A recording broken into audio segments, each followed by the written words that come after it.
Hi guys, welcome to Plant Path Podcast, a choice hub for book reviews and crucial conversations. The song playing in the background for today is Shine Your Light by Asha. Very beautiful song. So yeah, Shine Your Light. Today is 1st of October, I'm saying 1990, 1st of October 2024. Yesterday was my birthday, and guys, I'm so happy to be 31 now. Did you catch up on my 31 amazing videos? Go to YouTube, Plant Path Educational Consult, go to our Instagram, go to TikTok, it's everywhere. You can even just type our name on Google, we're going to pop up.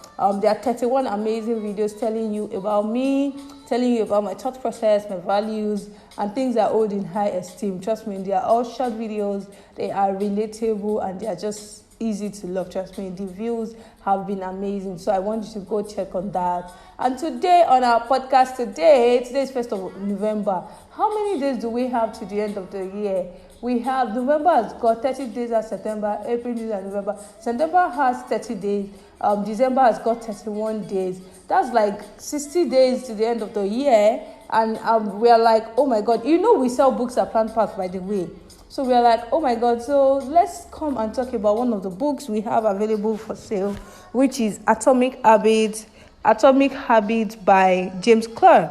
This book is available for sale. If you go on Instagram, TikTok, every of our social media pages, just leave a comment, send a DM, or call or WhatsApp 08063466173 to order a copy of this book. We deliver everywhere. Trust me, you can even buy for a group of friends, maybe even students in your class. You understand? Just buy for them. Not every time you're about party.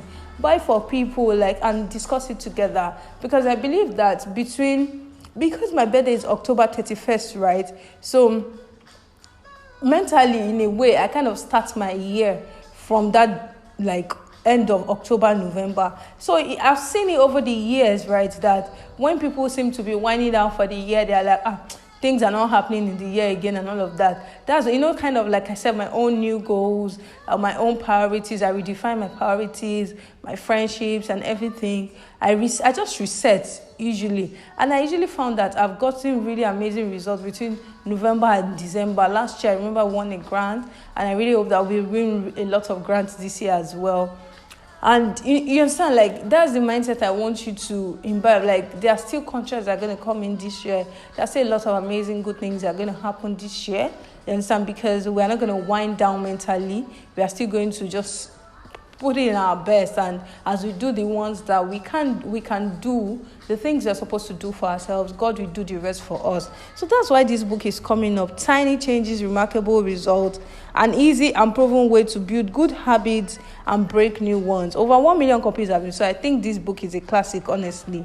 My name is Oluwatosin, Abiodun-Lisk, Tosin, aka Auntie Tisa. I'm your host on this show. We've been together since 2021, so I want you to go look at previous episodes to just listen to book reviews, amazing book reviews. Yes, you don't have time to read, but you don't have to wait indefinitely. Start from listening to our podcast, sharing with your friends, and before you know it, you will now go into the habit of reading books. It's such a wonderful place to start. It's a wonderful escape when you come back from work, on your way back from work, on your way back from going to work, you're at the airport, just tune in, just type Plant Path Podcast on your Spotify, Apple, anywhere, YouTube, on your browser, and just listen to Plant Path Podcast. Positive episodes, really. They're really nice episodes, not just book reviews, crucial conversations about important issues. So yes, that is all we are at Plant Path Podcast. So right about now, let's go on a quick commercial break. We'll come back to start this amazing book review. Yeah, thank you.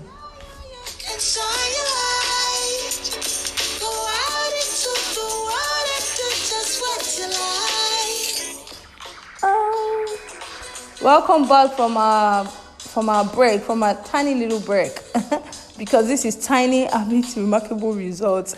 Yeah, so I'm going to read. This book is available for sale. I told you that. So Atomic Habits, Remarkable Results, Tiny Changes, Remarkable Results, an easy and proven way to build good habits and break bad ones. This book is available for sale. Currently it's 3,000 naira. from What's Her Plan Part. So please order for your copy. Order for your child too. Yes, these are books that kids should read. Teenagers, preteens, let them read books like this. They can be very phenomenal. I remember in SS1, I borrowed the 7 Habits of Highly Effective People from my principal. Then now she's late Mrs. Oluwatosin. So I read that book, and that book really did a thing on me. So buy this book for your teenagers. You can even plan it ahead. Be buying those books small. December is coming. Instead of them to come back from what they call it, school, and they don't have a lot of things doing, engage them with books. You'll be shocked at the remarkable results you see in their mindset and their approach to life. So buy for yourself, buy for your kids as well. Thank you so much. Buy for somebody in your network. Just come and shop book from What's Her Plan Part. So book review of Atomic Habits by James Clear. Tiny changes, remarkable results, an easy and proven way to build good habits and break bad ones. Good time of the year to read this because, at the end of the year, there are lots of amazing things that can happen. Atomic, I'm reading the book now. Atomic, an extremely small amount of a thing that's the single irreducible unit of a larger system. Second definition is that it is a source of immense power or energy. Habit means a routine or practice formed regularly, an automatic response to a specific situation. So I'm going to read a bit of James Clear's story, the introduction. I love to read all these introductions because they can just set the notion for the book well. So yes, don't skip that part. Introduction, my story. On the final day of my sophomore year of high school, I was hit in the face with a baseball bat. As my classmate took a full swing, the bat slipped out of his hands and came flying towards me before striking directly between the eyes.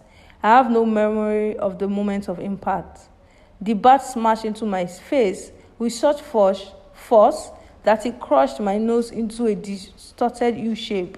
The collision sent the soft tissue of my brain slamming into the inside of my skull.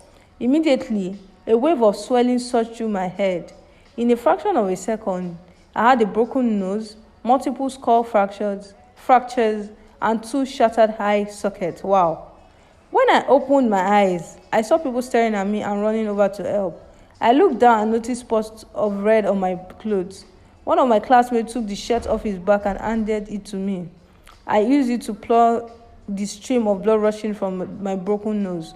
Shocked and confused, I was unaware of how seriously I had been injured. My teacher looped his arm around my shoulder and we began the long walk to the nurse's office, across the field, down the hill, and back into school. Random hands touched my sides, holding me upright. We took our time and walked slowly. Nobody realized that every minute mattered. When we arrived at the nurse's office, she asked me a series of questions. What year is it? 1998, I answered. It was actually 2002. Who is the president of the United States? Bill Clinton, I said. The correct answer was George W. Bush. What is your mom's name? I stalled. 10 seconds passed. Patty, I said casually, ignoring the fact that it had taken me 10 seconds to remember my own mom's name. This is the last question I remember. My body was unable to handle the rapid swelling in my brain and I lost consciousness before the ambulance arrived.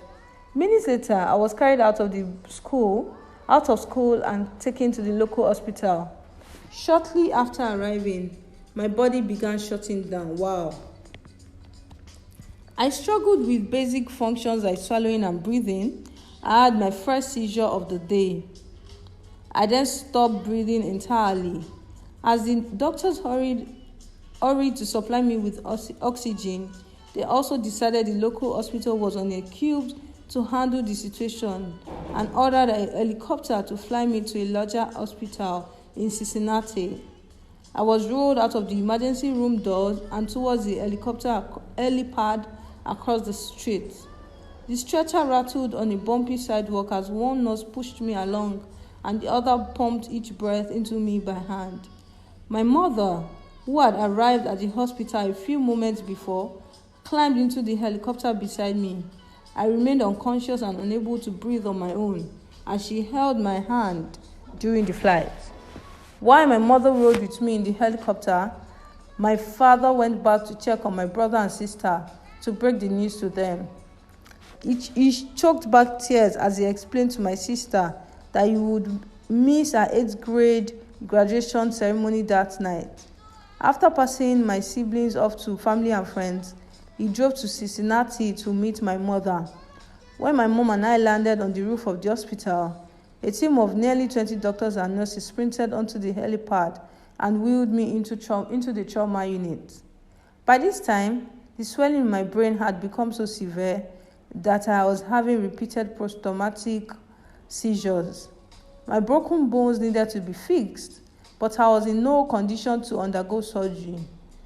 After yet another seizure, my third of the day, I was put into a medically induced coma and placed on a ventilator. My parents were no strangers to the hospital. 10 years earlier, they had entered the same building on the ground floor after my sister was diagnosed with leukemia at age 3. I was 5 at the time. My brother was just 6 months old. After 2.5 years of chemotherapy, treatment, spinal taps, and bone marrow biopsies, my little sister finally walked out of the hospital happy, healthy, and cancer-free. And now, after 10 years of normal life, my parents found themselves back in the same place with a different child. While I slipped into a coma, the hospital sent a priest and a social worker to comfort my parents. It was the same priest who had met them a decade earlier on the evening they found out my sister had cancer. As they faded into night, a series of machines kept me alive. My parents slept restlessly on the hospital mattress. One moment, they would collapse from fatigue. The next, they would be wide awake with worry. My mother would tell me later, it was one of the worst nights I've ever had. My recovery. Mercifully, by the next morning, my breathing had rebounded to the point where the doctors felt comfortable releasing me from the coma. When I finally regained consciousness, I discovered that I had lost my ability to smell. As a test, the nurse asked me to blow my nose and sniff an apple juice box. My sense of smell returned, but to everyone's surprise, the act of blowing my nose forced air through the fractures in my eye socket and pushed my left eye forward. My eyeball bulged out of the socket, held precariously in place by my eyelid and the optic nerve attaching my eye to my brain. Wow. The ophthalmologist said, I'm just taking a moment to allow this actually sink in. The ophthalmologist said my eye would gradually slide back into place as the air seeped out, but it was hard to tell how long this would take. I was scheduled for surgery 1 week later, which would allow me some additional time to heal. I looked like I had been on the wrong end of the boxing match, but I was cleared to leave the hospital. I returned home with a broken nose, half a dozen facial fractures, and a bulging left eye. The following months were hard. It felt like everything in my life was on a pause.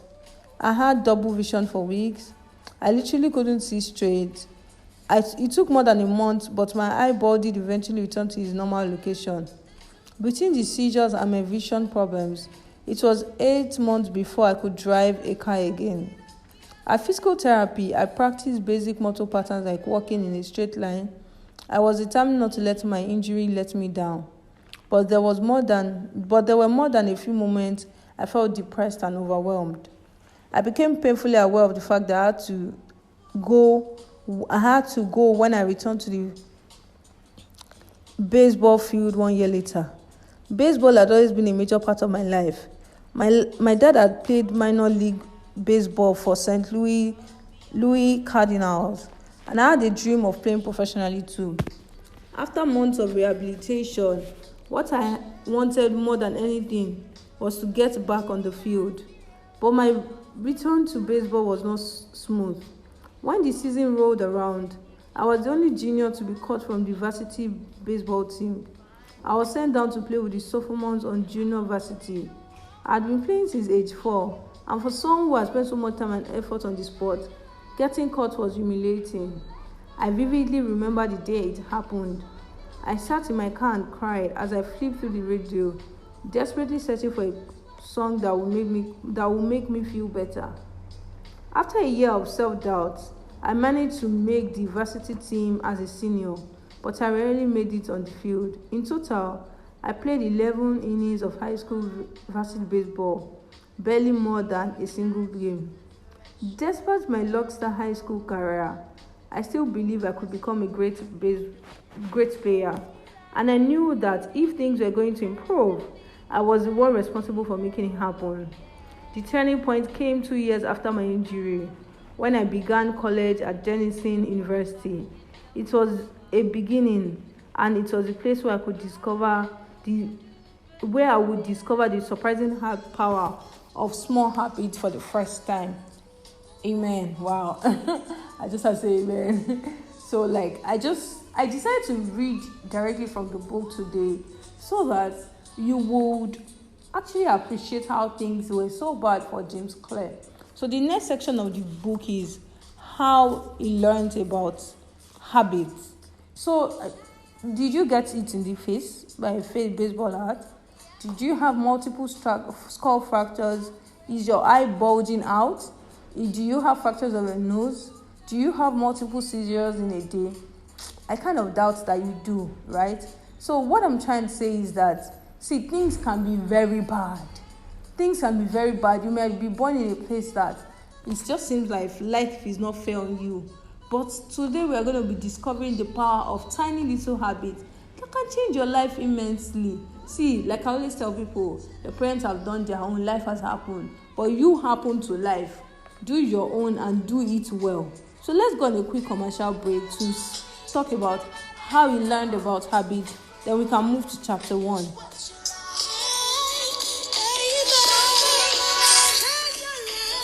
Welcome back to the book review of Atomic Habits, Tiny Changes, Remarkable Results, an easy and proven way to build good habits and break bad ones. This book is by James Clear and is available for 3,000 naira at the moment. I say at the moment because of inflation.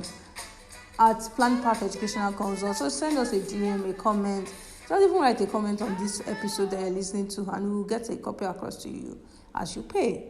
Yes, how I learned about habits. Attending Denison was one of the best decisions of my life. I earned a spot on the baseball team, and although I was at the bottom of the roster as a freshman, I was thrilled. Despite the chaos of my high school years, I'd managed to become a college athlete. I wasn't going to be starting on the baseball team anytime soon, so I focused on getting my life in order. While my peers stayed up late and played video games, I built good sleep habits and went to bed early each night. In the messy world of college dorm, I made a point to keep my room neat and tidy. These improvements were minor, but they gave me a sense of control over my life. I started to feel confident again, and this growing belief in myself rippled into the classroom as I improved my study habits and managed to earn straight A's during my first year. A habit is a routine or behavior that is performed regularly and in many cases automatically. As each semester passed, I accumulated small but consistent habits that ultimately led to results that were unimaginable for me when I started. For example, for the first time in my life, I made it a habit to lift weights multiple times every week. And in the years that followed, my 6'4" frame bulked up from a featherweight 170 to a lean 200 pounds. When my sophomore season arrived, I earned a starting role on the pitching staff. By my junior year, I was voted team captain, and at the end of the season, I was selected for the all-conference team. But it was not until my senior season that my sleep habits, study habits, and strength training habits really began to pay off. Years after I'd been hit in the face with a baseball bat, flown to the hospital and placed into a coma, I was selected as the top male athlete at Denison University and named to be the ESPN Academic All-American team. an honor given to just 33 players across the country. By the time I graduated, I was listed in the school record books in 8 different categories. That same year, I was awarded the university's highest academic honor, the President's Medal. I hope you will forgive me if this sounds boastful. To be honest, there was nothing legendary or historic about my athletic career. I never ended up playing professionally. However, looking back on those years, I believe I accomplished something just as rare. I fulfilled my potential, and I believe the concepts in this book can help you fulfill your potential as well. We all face challenges in life. This injury was one of mine, and the experience taught me a critical lesson. Changes that seem small and unimportant at first will compound into remarkable results if you are willing to stick with them for years. We all deal with setbacks, but in the long run, the quality of our lives often depends on the quality of our habits, and the same habits, you will end up with the same result. But with the same habits, you will end up with the same result. But with better habits, anything is possible. Maybe there are people who can achieve incredible success overnight. I don't know any of them. And I'm certainly not one of them. There wasn't one defining moment of my journey from medically induced coma to academic All-American. There were many. It was a gradual evolution, a long series of small wins and tiny breakthroughs. The only way I made progress, the only choice I had, was to start small. And I employed this same strategy a few years later when I started my own business and began working on this book. So let me quickly just take you through the fundamentals, why tiny habits make a difference. This book is such a powerful book. I want you to get a copy, actually. The Surprising Habits of Atomic Habits. The fate of British cycling changed one day in 2003. The organization, which was governing the body of professional cycling in Great Britain, had recently hired Dave Brailsford as its new performance director. At the time, professional cyclists in Great Britain had endured nearly 100 years of mediocrity. Since 1908, British riders had won just a single gold medal at the Olympic Games, and they had fared even the worst in cycling's biggest race, the Tour de France. In 110 years, no British cyclists have ever won the event. In fact, the performance of British riders had been so underwhelming that one of the top bike manufacturers in Europe refused to sell bikes to the team because they were afraid that it would hurt sales if other professionals saw the Brits using their gear. Brailsford had been hired to put British cycling on a new trajectory. What made him different from previous coaches was his relentless commitment to the strategy he referred to as the aggregation of marginal gains, which was the philosophy of searching for a tiny margin of improvement in everything you do. Brailsford said, the whole principle came from the idea that if you broke down everything you could think of goes into riding a bike and then improve on it by... I hope you heard that. The whole principle came from the idea that if you broke down everything you could think of that goes into riding a bike and then improve it by 1%, you will get a significant increase when you put all them together. Brailsford and his coaches began by making small adjustments you might expect from his professional cycling team. They redesigned the bike seats to make them more comfortable and rubbed alcohol on the tires for a better grip. They asked riders to wear electrically heated overshorts to maintain ideal muscle temperature while riding and use biofeedback sensors to monitor how each athlete responded to a particular workout. The team tested various fabrics in a wind tunnel and had their outdoor riders switch to indoor racing suits, which proved to be lighter and more aerodynamic. But they didn't stop there. Brailsford and his team continued to find 1% improvement in overlooked and unexpected areas. They tested different types of massage gels to see which one led to the fastest muscle recovery. They hired a surgeon to teach each rider the best way to wash their hands to reduce the chances of catching a cold. They determined the type of pillow and mattress that led to the best night's sleep for each rider. They even painted the inside of the team truck white, which helped them to spot little bits of dust that would normally slip by unnoticed but could degrade the performance of the finely tuned bikes. As these and hundreds of other small improvements accumulated, the result came faster than anyone would have imagined. Just 5 years after Brailsford took over, the British cycling team dominated the road and track cycling events at the 2008 Olympic Games in Beijing, where they won an outstanding 60% of the gold medals available. 4 years later, when the Olympic Games came to London, the Brits raised the bar and set 9 Olympic records and 7 world records. That same year, Bradley Wiggins became the first cyclist to win the Tour de France. The next year, his teammate Chris Froome won the race, and he would go on to win again in 2015, 2016 and 2017, giving the British team 5 Tour de France victories in 6 years. Wow! During the 10-year span from 2007 to 2017, the British cyclists won 178 World Championships and 66 Olympic and Paralympic gold medals and captured 5 Tour de France victories in what is widely regarded as the most successful run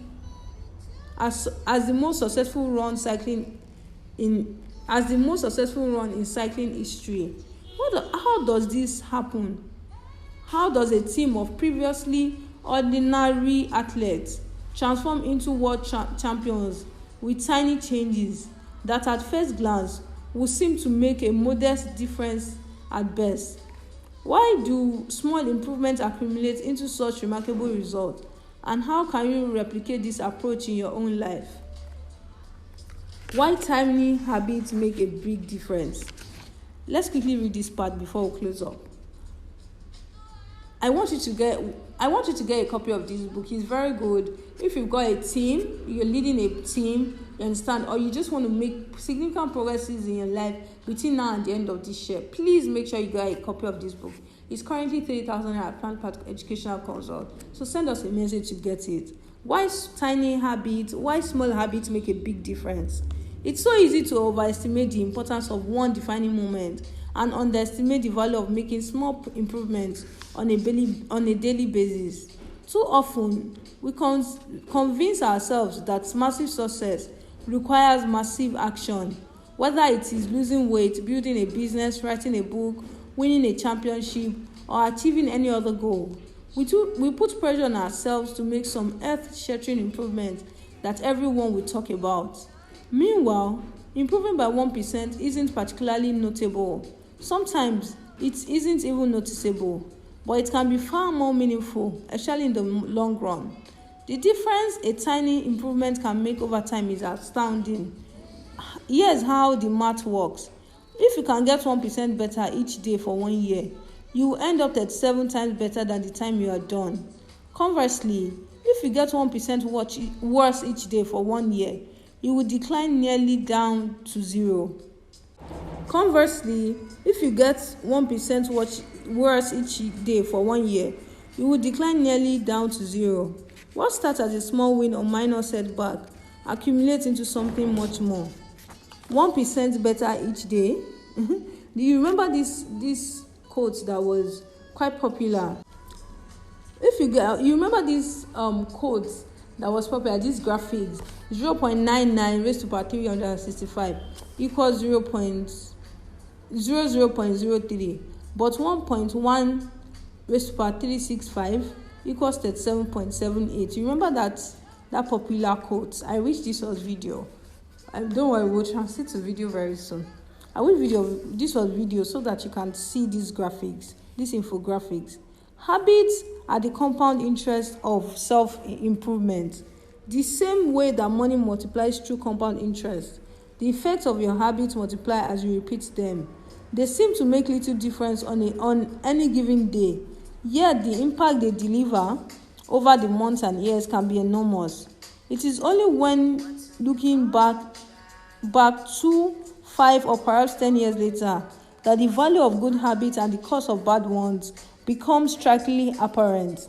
This can be a difficult concept to appreciate in daily life. We often dismiss small changes because they don't seem to matter very much in the moment. If you save a little money now, you are still not a millionaire. If you go to the gym 3 days in a row, you are still out of shape. If you study Mandarin for an hour tonight, you still haven't learned the language. We make a few changes, but the results never seem to come quickly, so we slide back into our previous routines. Unfortunately, the slow pace of transformation also makes it easy to let a bad habit slide.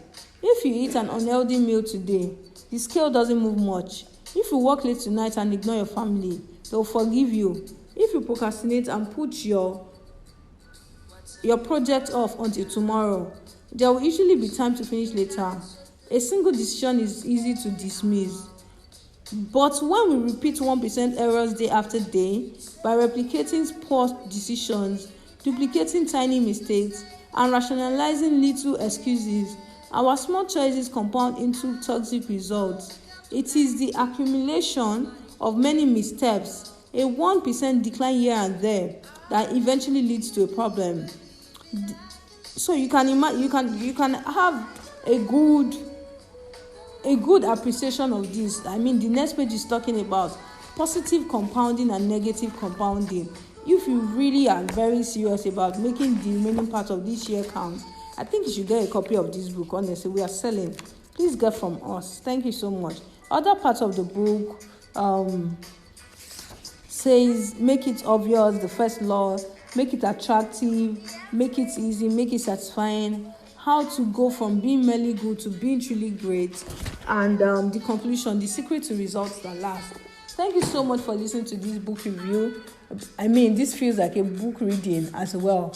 So please get a copy from us and ensure that you have a phenomenal November and the remaining part of 2024. Have a wonderful day. My name is Oluwatosin Abiodun-Lisk, aka Tosin Lisk, aka Auntie Tisa, your host on the show. This show was brought to you by Pampers Educational Consult, your one-stop hub for everything education, book sales, teacher trainings, mental health trainings, instructional design, educational consulting, podcasts, and everything education you can dream of. We talk about topical issues in education here on our podcast and everywhere else you can think of. Thank you so much for listening. My name is Oluwatosin. See you next week, and make sure to shine your light.